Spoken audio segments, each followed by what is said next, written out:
Welcome back to the Get a Grip on Lighting podcast. On today's show, we have Frank Grobmeier, self proclaimed lighting nerd, Mm. amateur lighting industry historian, creator of the new blog Radiant History, and president of Red Mouse Media. Frank has spent over 30 years in the lighting industry working for architectural lighting and specialty lighting manufacturers. He started in the business in 1992 with Litetronics, Greg. And after 10 years with them, he went to work for Ushio America, helping run their architectural and entertainment lighting divisions for just under 18 years. In 2019, he started his own media marketing company called Red Mouse Media and has consulted with Plusrite and Natural LED ever since he started Red Mouse. This past summer, Frank created Radiant History, a blog that explores the illuminating history of the lighting industry and takes readers on a captivating journey into our lighted world. He has a quote here. It says, "I have seen the lighting business navigate disruptive technologies and evolve beyond my wildest imagination. However, the great successes in modern illumination cannot be celebrated without a full understanding of the humble beginnings from which we've come. That's why, as an amateur lighting historian, I'm incredibly honored to bring this blog to everyone. Radianthistory.com, myredmouse.com. He's on LinkedIn, Greg. But before we do any of that, we got to keep it easy for a second or two. We got to go down to KeystoneTech.com. That's KeystoneTech.com. Light made easy, the big easy. In lighting, optics matter. And you know what Keystone does? Is they take that to heart. They say, okay, we're going to make our area light with an optic swap. That means you're going to get type 3, type 4, type 5 on it. You can actually interchange the lenses. A lot of people just throw a blob of light up. Keystone actually thinks it through and says, hey, you might need a type 4 here. We're going to give you that. Or you want a type 3 there? We're still going to give it to you. You've got the options. It makes it easier to sell, easier to install, and everybody wins at the end. Keep it easy. Go to KeystoneTech.com. And of course, you got light bulbs in a warehouse? You sell them over a counter? You got a website, something like that? Why are you not in Nailed? This is where the big shooters are. NAILD.org. Welcome to the Get a Grip on Lighting podcast, Frank. Thank you very much. It's a pleasure being here. You know, Greg, I think I want to kick this one off. Usually I let you Yeah. do it. But so, as a lighting historian, when did you decide that's what you were, and why are you an amateur? Why not go pro? Well, as I decided, I think a long time ago, I view I view history as just a bunch of stories. Mm. Stories that you either went through or stories that came before you. And stories to me are how I learned. And so, like when I was a kid of the Schoolhouse Rock generation, which I don't know if you guys know Schoolhouse Rock. You're probably a little too young for that. But that was these cartoons when you were a kid, and they taught you things with little stories and songs and cartoons. And they taught you grammar or history or science. And that's how I learned. And so I kind of looked at stories as a way to I found them interesting. And so history is, like I said, just a bunch of stories. So that's kind of how I got started. And I'm still an amateur, but one of these days I'm going to make it to the show. What is the narrative that runs through the history of the lighting industry?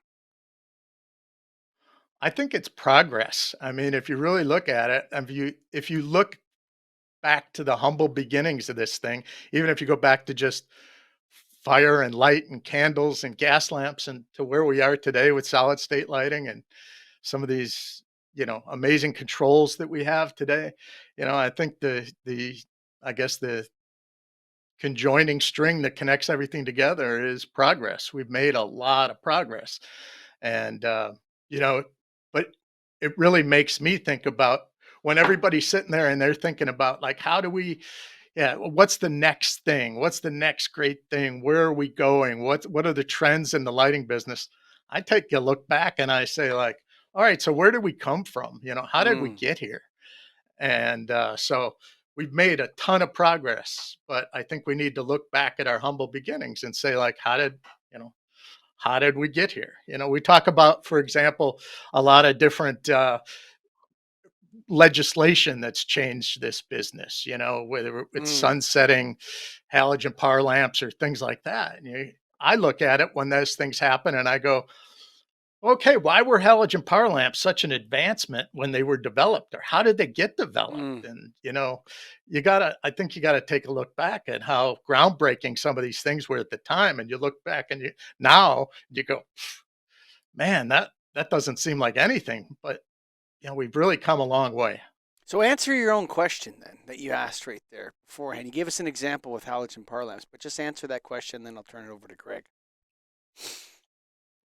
How did we get So, here? Yeah, I yeah.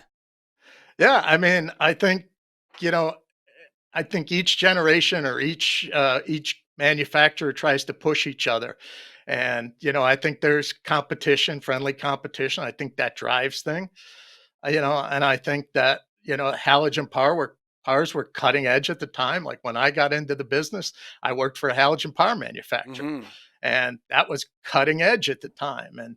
And if all they did was sit on their laurels and say, okay, well, we're making cash here, we're making bank on these things, and they didn't look at progress and how they could keep pushing the technology, they'd be out of business, and Mm. rightfully so. But they adapted and they changed and they progressed, but they still started from the humble beginnings of halogen power lamps.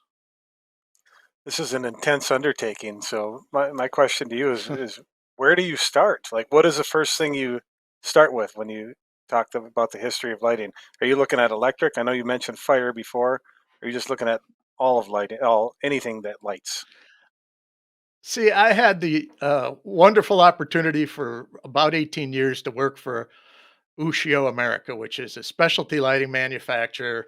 Their hands are in so many different diverse markets, lighting markets, that I got an opportunity to be exposed to a lot of cool things that, a lot of people who are just in, let's say, the light bulb world never did. And that made me think about different things. And it made me, so I try to look at everything from a historical perspective. So, traffic signals. All right, they use lamps at one point, they used LEDs now, but how did the traffic light come into existence? How many times a day do you drive past a traffic signal and you never give it a second thought?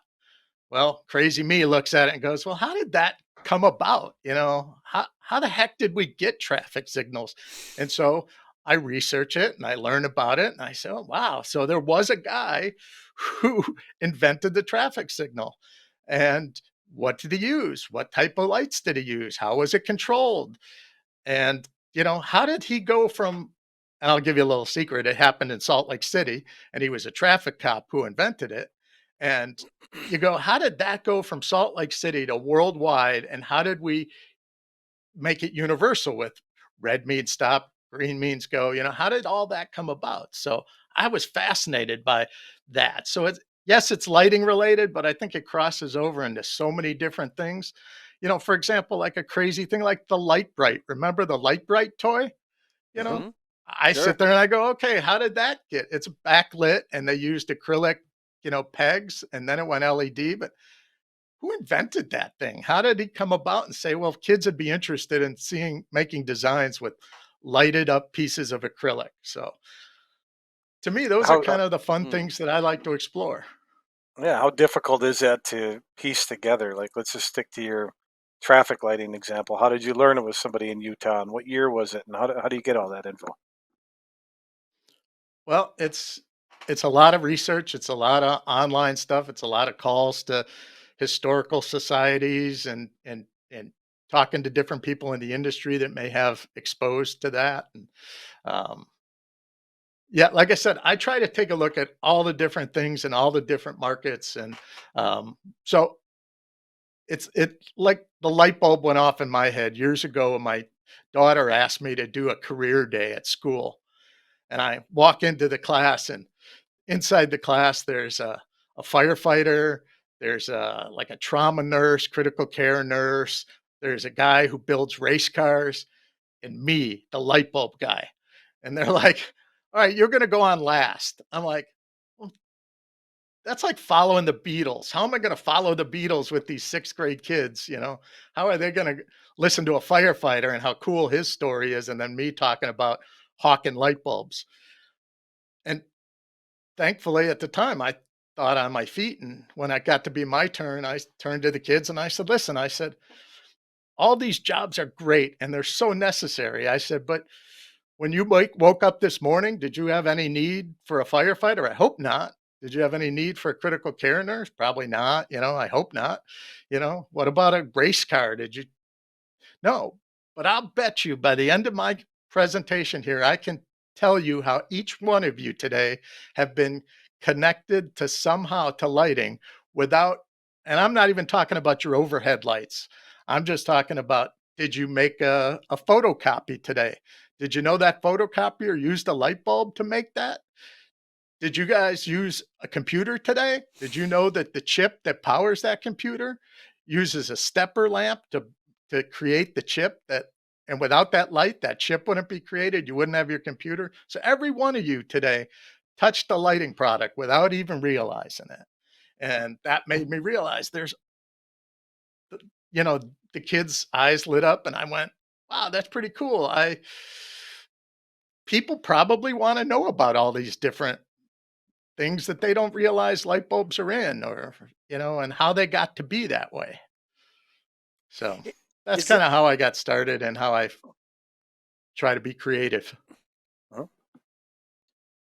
is electric light the greatest invention in humans? I I think there's definitely an argument for that. I mean, where would we be without it? I mean, you know, I, the bigger question I think is who invented it? Every kid learns in school that Thomas Edison invented the light bulb, Joseph but did he Latimer, really? Ebenezer, what's that other guy? L- Ebenezer. There's a couple of candidates, isn't there? Joseph Joseph Swan in England, actually won a patent lawsuit against Edison for the light bulb, and Edison ended up having to basically merge with Swan's company, and so those are the kinds of things that are like so. Yeah, but I definitely think the light bulb is, in my personal opinion, the greatest invention ever. There's also like a Lewis Latimer. That's his name. That's another guy that's in that Hmm. mix. And then there's Yep, a guy with the first name Ebenezer. I can't remember his last name. He's in there too. There's a bunch of people that have Italian guys too are in there that can claim yep. some sort of early scientific invention that is a filament based electrically powered lighting system. And a lot of that, like you mentioned, really comes down to the different types of filaments that they used. Whether it was bamboo or tungsten or that those were where a lot of those patent disputes early on came in as the type of filament that was used.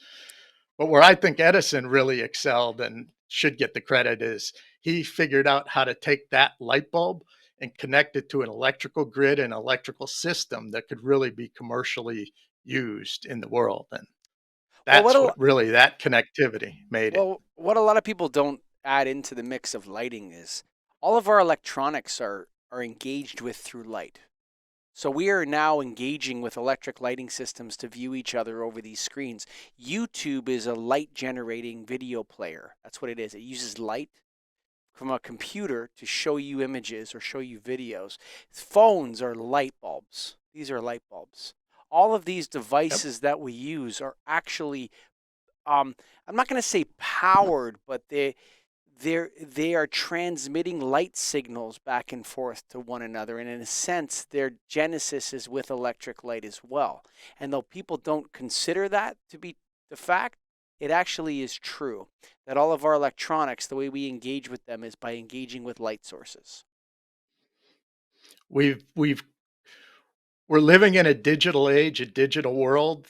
In the old days, it was an analog world and we've converted to digital. But yeah, all these devices, everything is a light source.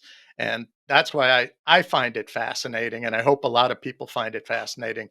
The place that these came from and how we made this progress.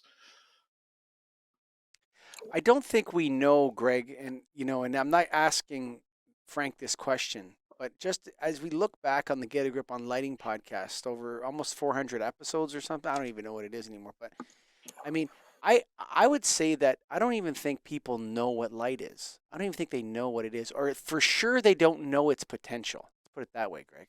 Over to you. Yeah, no, I think that's fair, and we've had that discussion with a lot of scientists, and no real clear answer. So, unless you know the answer, Frank, I've got another question for you. Um, what is the most interesting thing that you've discovered so far in this process you've done? Oh, that's a great question. I've never really been asked that, but I I'm fascinated by so many different things, and that's why in the blog I try to cover a bunch of different topics. Um, I get fascinated by just dates sometimes. Like, hey, when did the White House first get electricity and electric light? Like when was that? It was 1891. So you're Hmm. like, wow, 1891, the White House got electricity for the first time. And I'm drawing a blank on the president at the time, but he was afraid, him and his family were afraid to touch the switch that turned it on because electricity was such, a powerful and scary thing that they actually had an official or an let's call it a servant at the time who would turn on the lights at night and turn them off for them. So dates fascinate me, technology fascinates me. I mean, I love exploring like sports stadium lighting, because the technology I think advanced and it helped create industries. I mean, think about, let's just say I'm a hockey fan. Hockey, went from outdoor hockey rinks to stadiums. Well, they needed light, and Mm. to think that they used incandescent lamps in reflectors and they used a pulley system to pull it across the ice as to light the field of play. I mean, Mm. those are the type of things that I don't think I could pick one thing that I was most fascinated with. I'm just fascinated by I'm just fascinated by a lot of different things. That's, I guess, why I'm a Yeah, lighting nerd. I think one of the things that always hits me is why things are called what they are in lighting. And one interesting one, and this might be new to you unless you listened to our recent podcast. And this was from Voss Lighting. Told me what a BR stands for with the bent. We always thought like bent reflector, and it was actually because I'm reading it here to make sure I got it right. It came from a company called Bird's Eye, and the same company that did Bird's Eye frozen vegetables. They're the ones that invented it. So it's a BR reflector or BR light from Bird's Eye. That's weird. Hmm. That's some little See, I didn't history, know that. things I like that. always thought, like you, it was a bulbous reflector or something like that. Yeah. Bulged. I See? think it's bulged reflector, isn't Oh, it? We can Oh, fight yeah, about it yeah. or later. Yeah. sorry, balls. Yeah, and so and you should have the guy from Voss. You should have, his office is full of all these old relics and devices and things. But have you Yeah, I saw it. He had the dove deer into head that at all? behind him. Yes, that one. Yeah. So have you looked into that? Even like an A lamp, I get varying. It's supposed to be like arbitrary, right? A shape. What is A? I've heard apple. I've heard apple Apple. shape, Yeah. Yeah. I What is B? see that you're right. That's where a lot of my ideas come from to look into is like, hey, how did they come up with that? And what we were taught, I've been in this business over 30 years. I was taught it was like Mhm. apple shape or Yeah. a 19 eighths of an inch, but it's the apple shape. And you're like, Mm. oh, okay, well, that's how you got it. And I just come to assume that was it. But T if you look has to be deeper, you tubular. learn the story. It has to be tubular, and Has to G be. has to be globe. Like if It has to if be. that Has to if be. that if those are, I'm gonna eat my hat if that's not true. I'm telling you right now. Okay, I so think I've got my next blog. yeah, There you so go. yeah, Yeah. so you have these different oddities and things that happen, and what's interesting about human technology is that there's like this flow to it, where first we're amazed, and then we come to expect it always to work and pissed off if it doesn't. And lighting certainly, if anything, falls into those categories. I mean, people just assume that their lighting systems are going to work and they're always going to work and the electricity is going to flow and the light's going to be there. Um, why? I mean, you're taking a look at how do we transition to that from, I don't even know if you know the answer to this, but it's like people are like, wow, look at that artificial light or whatever, right? And all of a sudden it's like, how come the lights aren't on? Call the freaking guy, get him out here right now. How do we get like that? That's a good question. I I try to take a look at the systems a lot, and I say, all right, so what is the connectivity of these systems, and how do we improve it and move forward? But I think by learning from the past, we can do that. I'll give you an example. So, over the past year or two, we've seen the growth of these LED filament style HID replacement lamps. And before that, we still have corncob bulbs. Now, the corncob bulbs were a great advancement, allows you to replace the metal halide lamp, but there's a lot of light loss in the reflector. So at some point, somebody looked at these and goes, all right, well, the old metal halide lamps, we used to control the light LCL, the light center length, and that would position in the reflector to get the optimal light out through the reflector. So you get the most light out.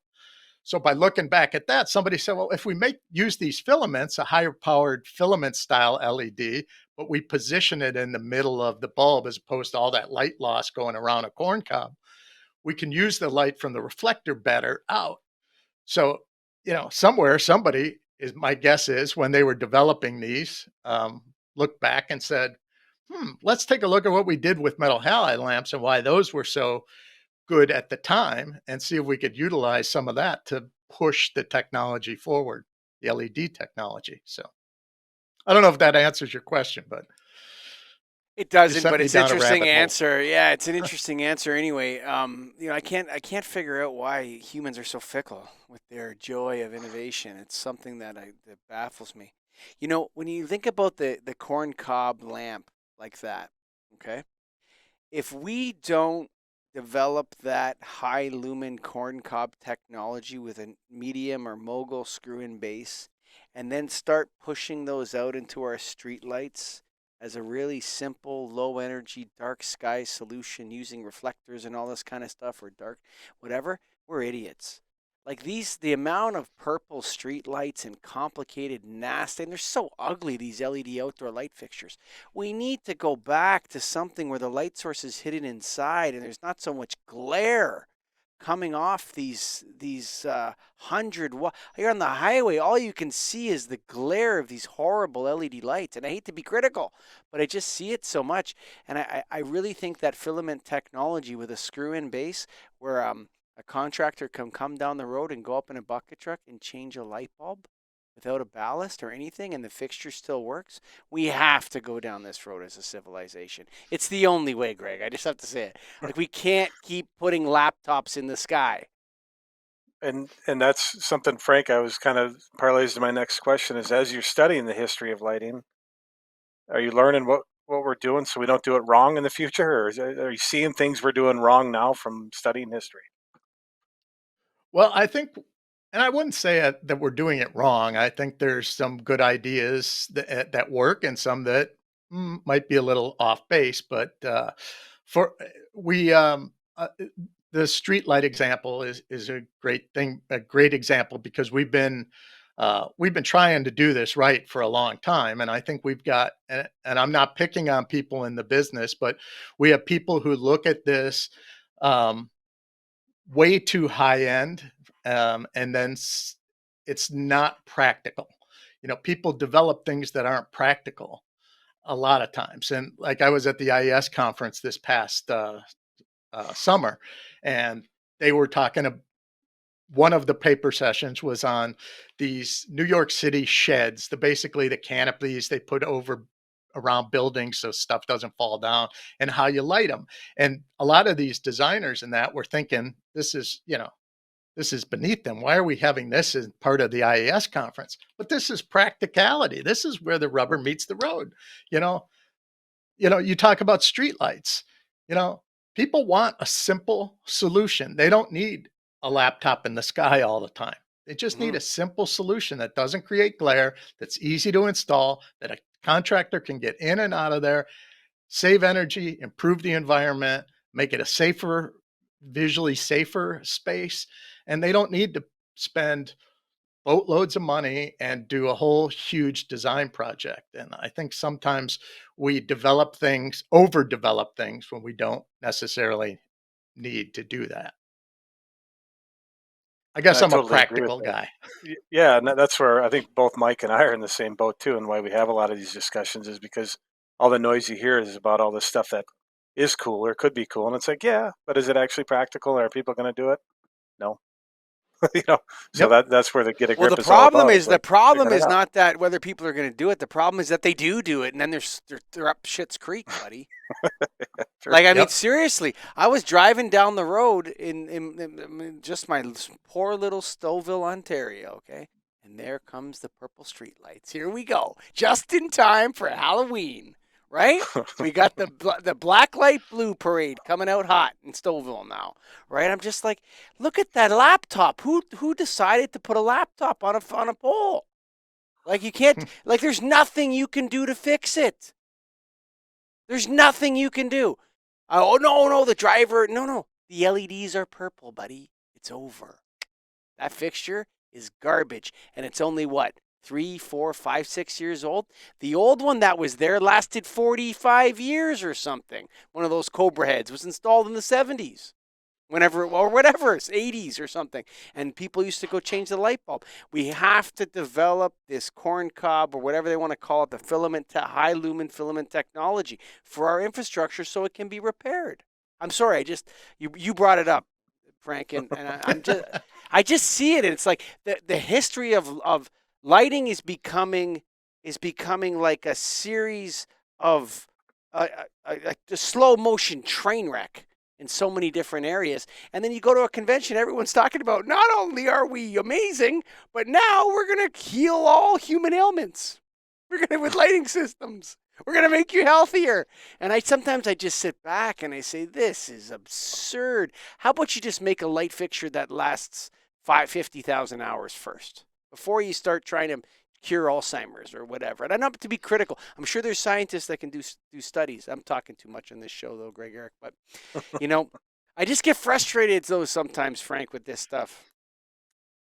No, I do too. And I do a lot of work with a company that still is a huge metal halide lamp manufacturer, a huge HID manufacturer.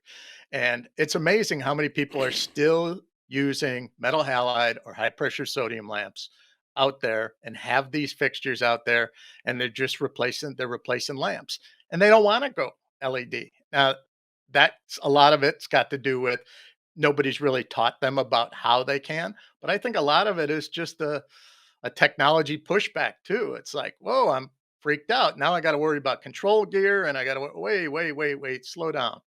And so, yeah, I think a lot of it's got to do with, you know, I still see a lot of people using older technology, and we're trying to, you're right, the industry in certain areas is trying to do a lot, and they haven't figured out truly how to make a great street light yet. Yes. Exactly. Bingo. Like, this is a big problem, actually, that nobody's talking about it. Like, you go everywhere you go, nobody talks about it. Oh, I don't know, Greg. Get me out of this trap. I'm depressed again. No, are you going to get into the dive into the history of LED? Or I mean, we know all that, right? Or do we not? Are there Well, things there that we don't know? I think there's still a lot to be. Yeah, there's going to be a lot for me to do in that area, and it's going to continue to do. We talk about, um, the blog's only been out less than a year. It's only been out like 6 months, so I've got a lot of ground to cover. But I'm real excited about doing it. Yeah, especially in all the different areas LED has taken over in. That there's a lot of cool history in that short period of time. You have any Hmm. big plans in the works that you're ready to share with the audience? Any upcoming blogs we need to know about? You know, one of the cool ones, and it's not always about specific lighting technologies and things like that too. Some things I just like to have some fun with. Like, I don't know if you remember the old 70s band ELO, Electric Sure. Light Oh yeah, Yeah, Orchestra. yeah. You know, yeah. I'm going to do a little Seen them. blog about how they got their name. How does it have anything to do with lighting? And, So things like that. But I'm working on some things about a blog about the first night baseball game. Hmm. I'm working on a blog about the actually, I think it's going to come out this week. It's about the Chicago theater sign. If you've ever been to Chicago and seen the big Chicago letter sign, it's 6 stories tall. Mm. Kind of talk about that and how it still uses channel letter type lighting and chaser lamps and um, so I try to do a lot of variety. I try to mix it up a little bit. I'm fascinated too with theatrical lighting. So the recent blog that just came out on Monday was about uh, the father of modern day lighting design, theatrical lighting design, Richard McCandless. That's a pretty cool one. It talks about how he invented the. We talk about how he invented the three light uh, design, and it's a we've got a lot of fun things coming up, and I'm really excited to share all this stuff. That's great. Frank, just I had such a good time talking to you today. You really flipped the switch on my back here to get into some fun topics. But I think we should get for a second just maybe a little bit more serious here. Tell us quickly what the Mad Dog Strong Foundation that you founded, which advocates for organ and tissue donation and transplantation. Sure, thanks for giving me the opportunity to talk about that. It's what gets me out of bed in the morning. Mm, It's We started this nonprofit. My wife and I, my family and I started this nonprofit in 2019 after we lost my youngest daughter to an asthma attack. I'm sorry to hear that. And about Thank you. About 3 months before she had passed away, she was in a really serious car accident, and she walked away, and it shook her up. And she came to her mom and I and said, "Listen, if anything like that accident were to happen again, and if things don't turn out as well, I want to let you know I'm an organ donor, and I want to donate my organs." And the dad instinct kicked in. I'm like, "We don't talk about that. Come on, that's Mm, morbid." And little did I know, 3 months later, she was going to pass away from the asthma attack. And she had the opportunity, we had the opportunity to, you know, follow through on her decision. And she saved 3 lives by donating her heart, her liver, and her 2 kidneys. Um, we were able to donate her corneas. So she gave sight to a 2-year-old child in Michigan, and her tissue donation has saved countless lives across the world, including in Seoul, South Korea. So we started the Mad Dog Strong Foundation as a way of kind of advancing her um, passion. And we advocate for organ and tissue donation at high schools and college campuses and anywhere we can, and encourage everybody to be registered to be an organ and tissue donor and save the lives of the 100,000 plus people that are waiting for a life-saving transplant in the U.S. alone. So that's So the I was thank you. going to say maddogstrong.org. That's the website, folks. maddogstrong.org. And we thank Frank for being a guest on the show. And Greg. Thank you very much. It's a pleasure. I keep keep rocking the podcast, guys. You're not going anywhere, Frank, until you go to Ah, KeystoneTech.com. Okay, buddy? you know it. KeystoneTech.com. Woo! You Talking know their it. area Love it. lights, their exterior lights, everything. They got that optic swap, color selectability, power selectability. Make it easy. Sell it.